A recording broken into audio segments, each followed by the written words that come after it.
بسم اللہ الرحمن الرحیم۔ جب مدینہ پاک کی زیارت نصیب ہوئی اور وہاں روضہ اقدس صلی اللہ علیہ وآلہ وسلم کو دیکھ کے احساس ہوا کہ کس قدر قیمتی شے ہے یہ بینائی بھی۔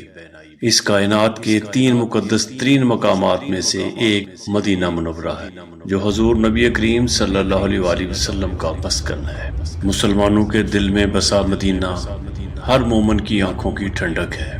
مدینہ ایک عبادت کا نام ہے کیونکہ مدینہ کا نام سنتے ہی ہمارے دلوں کی دھڑکن تیز ہو جاتی ہے، جس میں حضور نبی کریم صلی اللہ علیہ وآلہ وسلم کی محبت و عقیدت کا نور ہے۔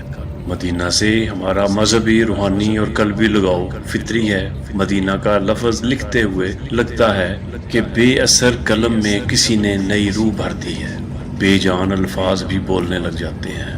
حضرت محمد مصطفیٰ صلی اللہ علیہ وآلہ وسلم، ہم دن رات آپ پر درود و سلام بھیجتے ہیں۔ ہمارے دلوں کو آپ صلی اللہ علیہ وآلہ وسلم نے نور ایمان سے روشن فرمایا۔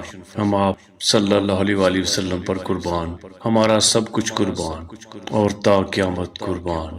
لاکھوں کروڑوں بار درود و سلام یا محمد مصطفیٰ صلی اللہ علیہ وآلہ وسلم۔ یا رب العزت، یا رب العزت، یا رب العزت، ہماری بینائی سلامت رکھنا۔ ہم روضہ اقدس صلی اللہ علیہ وآلہ وسلم کو دیکھنے کے لیے بے چین ہیں۔